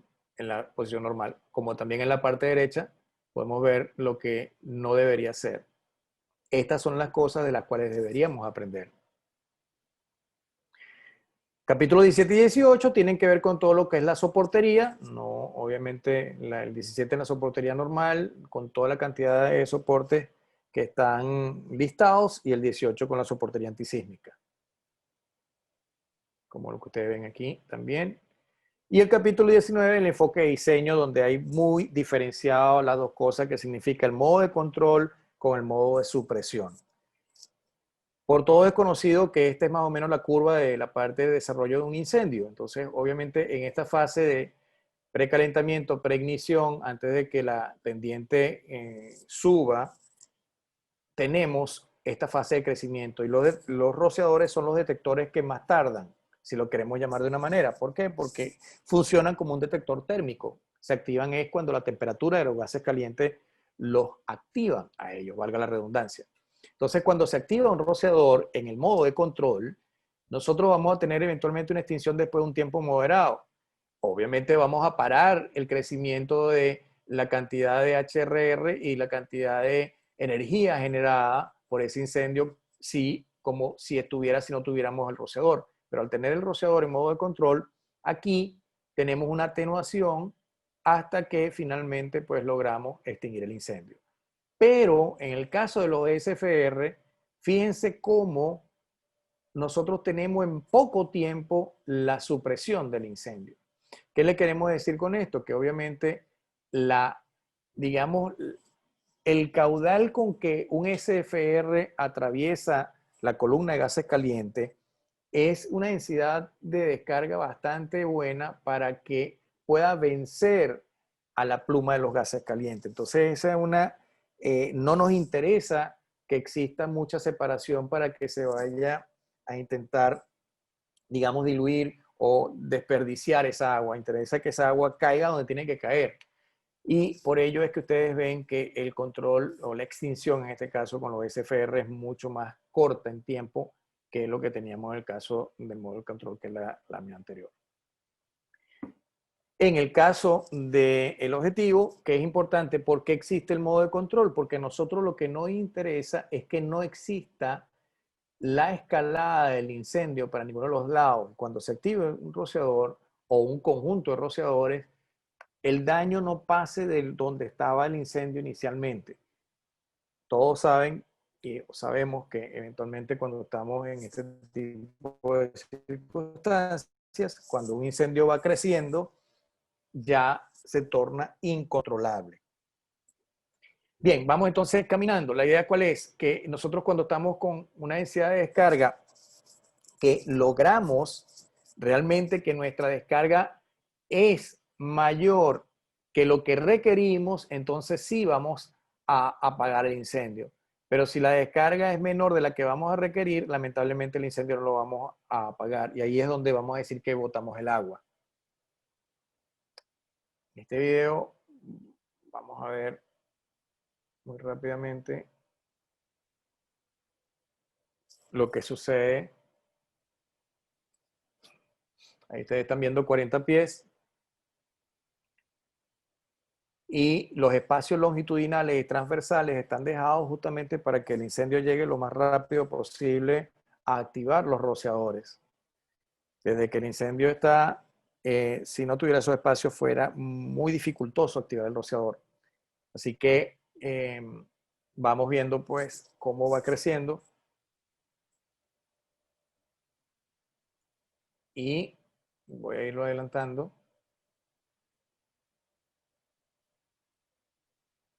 A los efectos.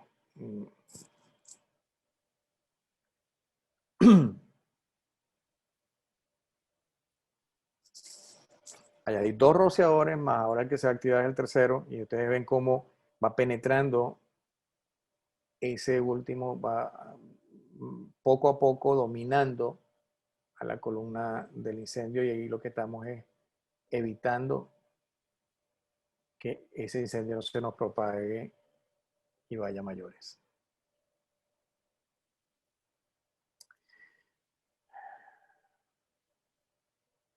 Ya no video.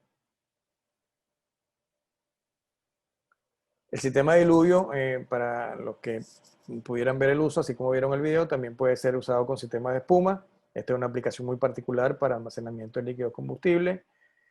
Y finalmente vamos a ver un poco lo que tiene que ver con todo lo que son los criterios de diseño que tienen que desarrollarse en ese enfoque de diseño. Tenemos que tener, primero, estar claro en cuál es el tipo de sistema que vamos a escoger, cuáles van a ser las variables hidráulicas, que son dos, caudal y presión, qué tipo de tubería vamos a tener, cuál es el área que vamos a proteger con este sistema y qué características vamos a tener del rociador escogido. Todo esto está contemplado en la norma.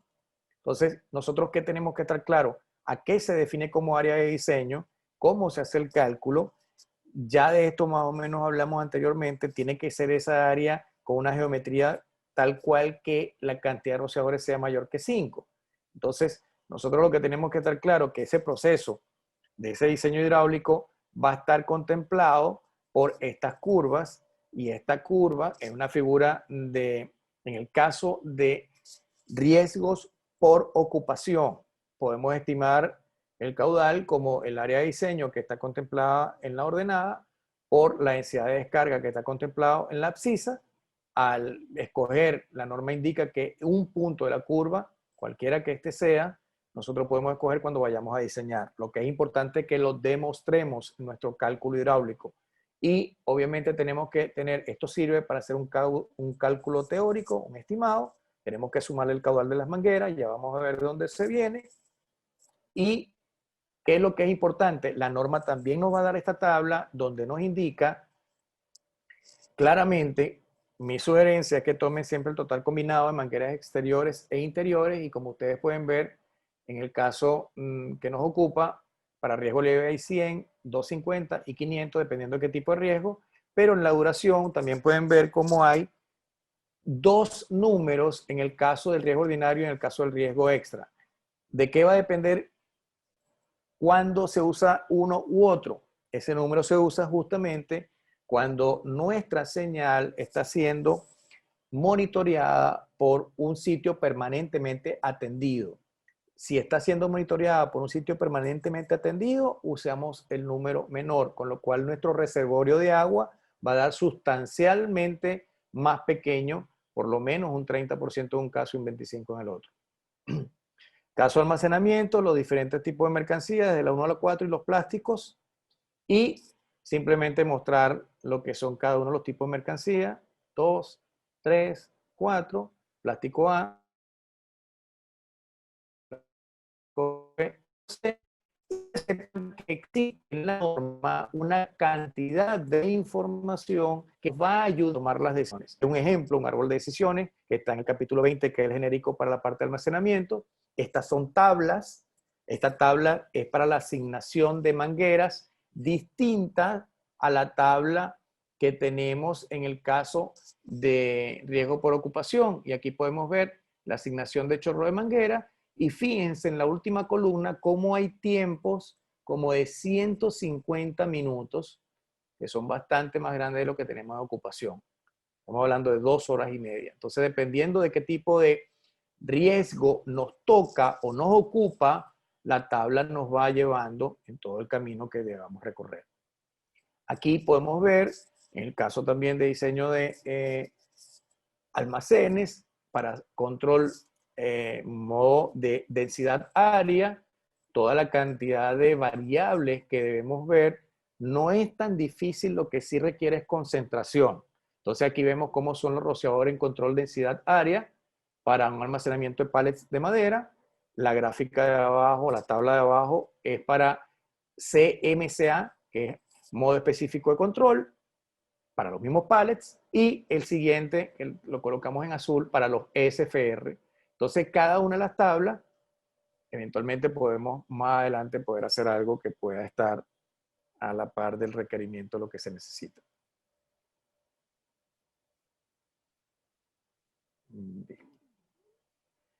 Ocupaciones especiales es el tipo de características que lo que habíamos hablado. O sea, aquí tenemos laboratorio, hay una norma específica, la 45 NFPA. Aquí ustedes conocen que existe la norma 75 y 76 y la 2001 para todo lo que significa este tipo de riesgos. También sabemos que existe la NFPA 15 para el tipo de riesgo en los transformadores, en la generación de, este caso son hidroeléctricas. Entonces es el capítulo de ocupaciones especiales. Caso de la memoria de cálculo es muy enfático. Aquí sí insisto mucho en la documentación técnica, qué debe tener y por qué lo debe tener.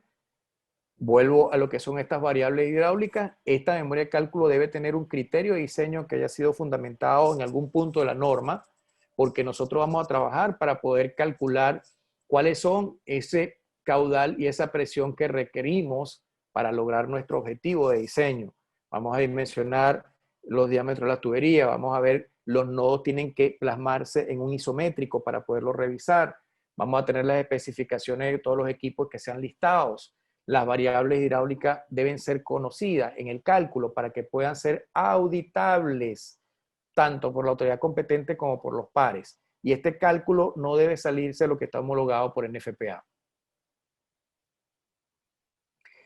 ¿Qué es importante? Las normas que más o menos se trabajan en un sistema de rociadores, si quitamos la 14 porque no hayan montantes o gabinetes, estamos hablando de la parte que hay que identificar el riesgo, tenemos que tener nuestro suministro de agua con una bomba, tenemos que tener una red de tubería, si tuviéramos una planta o muy probablemente una red privada, tenemos que tener un reservorio de agua y todo después debe mantenerse como lo dice la 25. ¿Todo esto para qué? Para buscar nuestros objetivos de diseño que son caudal y presión.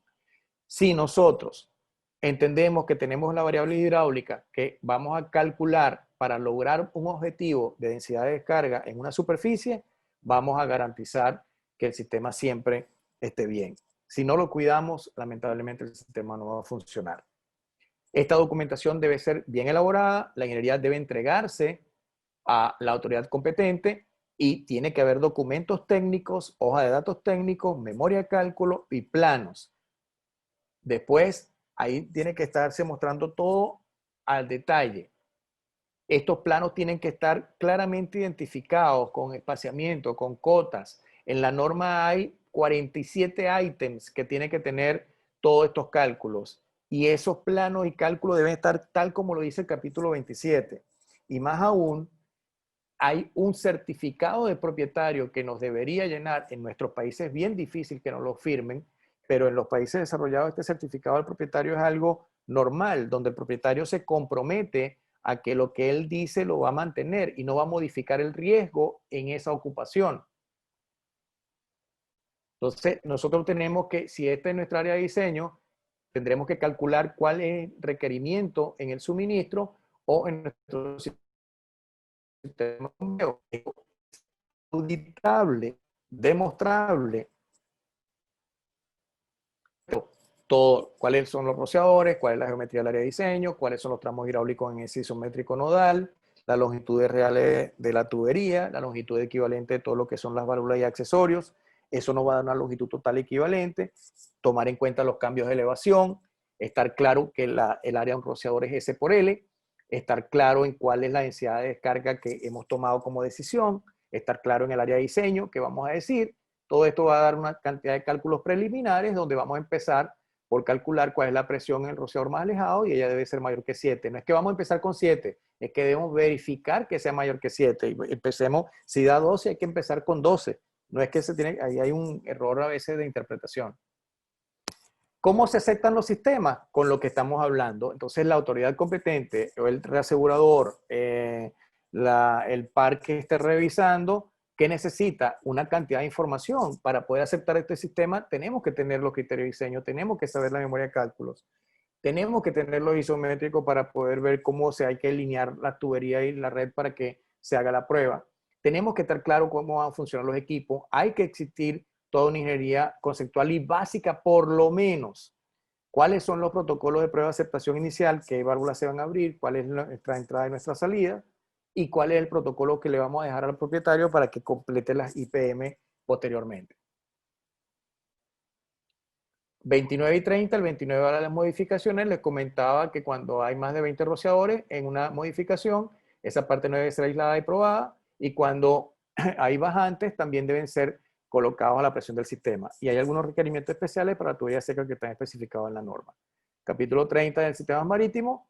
Los protocolos de prueba de aceptación inicial, disculpen, se debe hacer en cada sistema.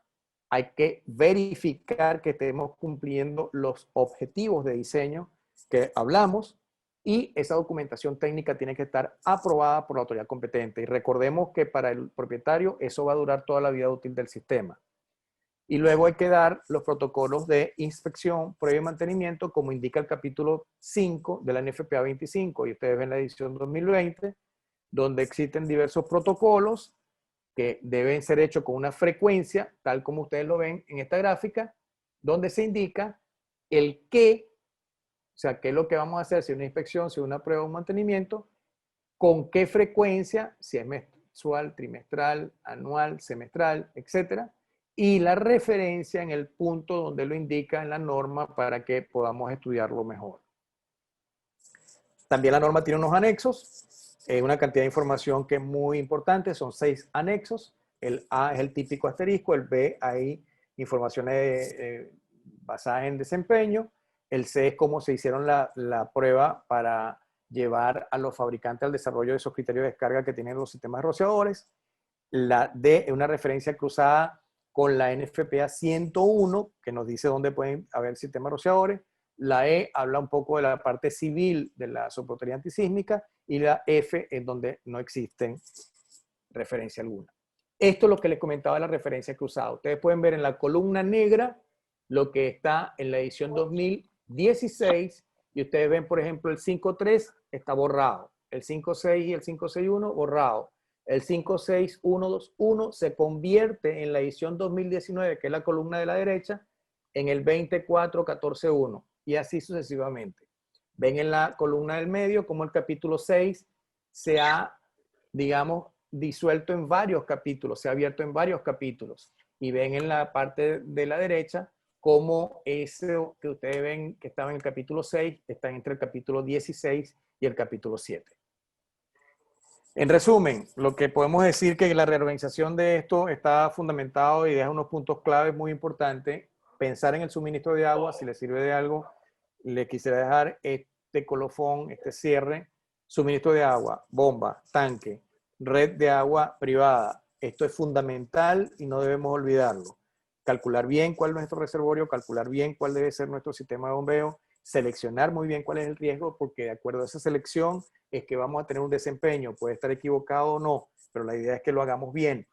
Luego, el enfoque, el diseño debe estar adecuado. Disculpen el error ortográfico. El enfoque del diseño debe estar adecuado a que no exageremos y hagamos botar dinero, pero tampoco que hagamos un mal diseño y que resulte insuficiente la cantidad de agua, como vimos en la gráfica. Los equipos tienen que estar listados y aprobados. Mucho cuidado con la instalación, a quién se le da la instalación, que demuestre competencia. Recuerden, la documentación técnica de la ingeniería tiene que estar para toda la vida útil, con lo cual debería exigírsele a quienes hacen la ingeniería, por lo menos la ingeniería conceptual y básica, debe estar desarrollada, y nuestra sugerencia es que los instaladores desarrollen los planos de taller, que se denomina en inglés como están en la norma. Lo que sí quiero hacerles ver es que con la ingeniería básica ya puede homologarse para poder ofertar, y que tengamos en cuenta que deben hacerse los protocolos de prueba de aceptación inicial y de la inspección previo mantenimiento. Quedo de ustedes completamente abierto a cualquier tipo. Espero que realmente la información les haya sido, pues, de utilidad, sobre todo agrado, y que de una u otra manera haya satisfecho las expectativas para lo cual hemos compartido esta hora y 10 minutos, 15 minutos. Bueno, Doménico, muchas gracias. Excelente, impecable, clarísimo. Personalmente me encantó la presentación. Veo que a la gente también le está haciendo comentarios. Yo tengo aquí un par de preguntitas para hacer rápidamente, para no extendernos más. También, antes de las preguntitas, como le estaba pidiendo Walter, que por favor participen de la encuesta que hemos confeccionado a través del sitio www.menti.com. Hay que ingresar un código y con eso se puede seleccionar la opción. Simplemente, ¿me permitís? Simplemente es un pequeño aporte, una devolución. Nosotros desde Fire and Safety Report, como medio, tratamos permanentemente de actualizar nuestros contenidos y tratar de llevarlos al medio que la audiencia más utiliza. Por eso sería muy importante para nosotros, para poder mejorar en nuestra información hacia ustedes, saber cuáles son las preferencias que tienen con respecto a esta encuesta. Si tienen un segundito mientras escuchamos las respuestas, y si no, lo pueden hacer después, no hay ningún problema porque la encuesta va a quedar abierta. Era eso nomás. Y muchas gracias, Doménico. Excelente presentación. La gran respuesta de la gente de la audiencia ha sido que hemos mantenido de principio a fin la misma cantidad de audiencia. Eso significa la gran atención que han prestado a tu excelente presentación. Muchas gracias. Gracias a ustedes. Bueno, Doménico, vamos para finalizar con este par de preguntitas que he seleccionado de la de las que me llegaron por WhatsApp, y están muy relacionadas con la exponencia. Aquí preguntan si el handbook mantiene la misma estructura que la norma en la versión 2019. Sí, buena pregunta. Totalmente. La ventaja que tiene un handbook en el caso de NFPA es que cuando estamos trabajando con la norma, nosotros el asterisco lo tenemos en el apéndice A al finalizar el último punto de los capítulos. En cambio, en el handbook tenemos el punto y el asterisco de Juntos. seguidas, pero aparte de eso, el handbook tiene una cosa muy importante, varias cosas. Una, que tiene una opinión editorial de lo que es NFPA, tiene lo que ellos denominan la esquina de diseño, que son tips de diseño, tiene lo que serían las preguntas que habría que hacerle a las partes interesadas, llamémoslo autoridades competentes o revisores de ingeniería, de manera que para quienes están en esto, y ustedes tienen, si les interesa, pues tengan una idea, son 550 páginas que tiene la norma en español, y el handbook, aunque está en inglés, sabemos que siempre hay menos palabras en inglés que en español, son 1153 páginas, tiene unos 4 o 5 capítulos, no, disculpen, artículos al final, pero quitando eso, lo que les quiero transmitir con esto es que estamos hablando de casi el doble de cantidad de información que tiene la norma que tenemos con el handbook. Entonces, es interesante que quien entendemos que es una inversión, pero fíjense lo que les comentaba antes, se está haciendo el esfuerzo, se están haciendo las traducciones al español, ya salió la traducción, no solamente la 2019 de rociadores, salió la 2019 de la 20, que es la de bombas, salió la 2020 de la 25. Entonces, se está haciendo un esfuerzo en FPA. Con esto, lo que siempre le insistiré a todos los que estén en este tipo de foro es enrólense en NFPA, ubiquen la norma con porque, y si pueden el handbook, porque quien está en la parte de diseño le es una herramienta fundamental. Es muy, muy, muy bueno el handbook. Y sí, es información muy rica, comparto. Sí. Otra pregunta más. En futuras ediciones de la NFPA 13, después de esta 2019, la 2022, ¿se va a mantener la misma estructura? Hasta ahora sí, pero fíjate, sí, te digo cosas que sabemos que están trabajando. La parte de los, de lo que es la parte remota, COVID, Dixit, de lo que es la parte de la activación de los rociadores con los detectores, en la parte para activar porque tenemos la detección más rápida. Entonces ya la 72 está tratando de que la 13 ya contemple esto, la 25 ya se ve cómo se tiene que trabajar con este tipo de inspecciones.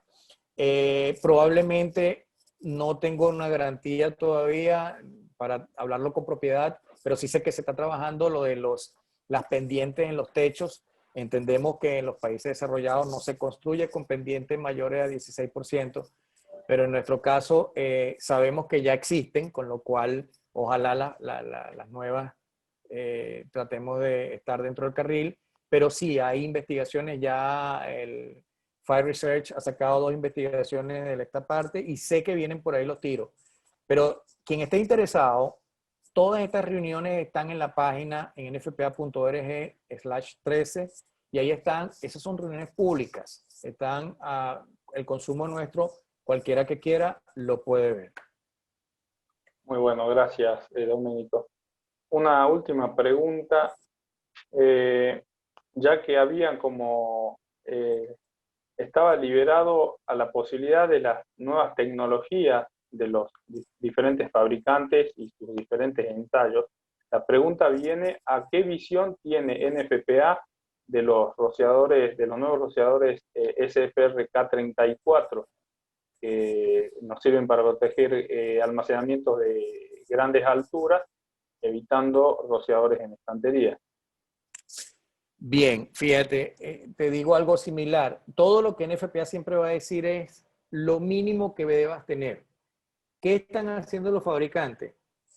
NFPA deja una rendija, la estamos aprovechando, porque así como tienes ese, también tienes el otro fabricante que te dice yo nada más con colocar pisos virtuales, me hace falta solamente rociadores en estantería y no me hace falta rociadores en el techo, por ejemplo.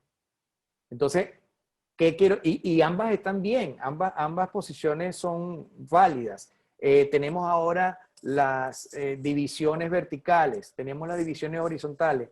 Todo esto, recuérdate que NFPA promueve algo cuando ya lo tiene demostrado, y por eso es muy bueno quien tenga chance de leerse el apéndice, en este caso el apéndice C, B y C, se lo recomiendo. Porque allí está denotado cómo trabajan fabricante, laboratorio y luego como NFPA lo cita. No es una prueba, son años y años, y entonces llegan hasta un nivel, y después llegan al otro un poco más arriba, y después llegan al otro más arriba, y así van. No es un trabajo de un día, es lo que le quiero transmitir. ¿Qué quiero decirte con esto? Que los ciclos son de 3 años, pero en el mid-time, en esos 3 años, los fabricantes van desarrollando, y lo bueno que tiene, por eso dejo un capítulo en FPA, pero claro, aprieta un poco la tuerca cuando dice que el factor de seguridad debería ser más o menos el 50%, pero así será de bueno para el fabricante. Imaginémonos, pensemos en lo que hemos visto en estas presentaciones de los fabricantes que nos han hablado de desarrollos extremadamente altos, la cantidad de dinero que se han ahorrado los propios.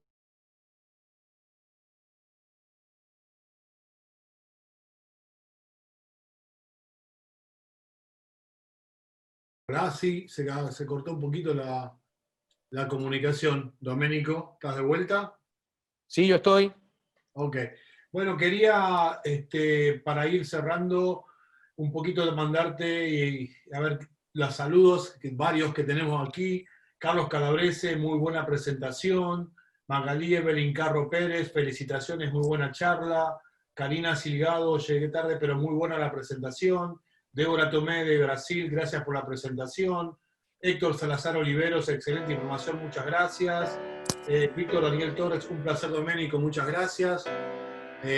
Todas felicitaciones y manifestaciones de que la han pasado muy bien y que han podido aprovechar tu conferencia, Doménico. Siempre a la orden. Es un gusto, es un honor y es un placer compartir con ustedes.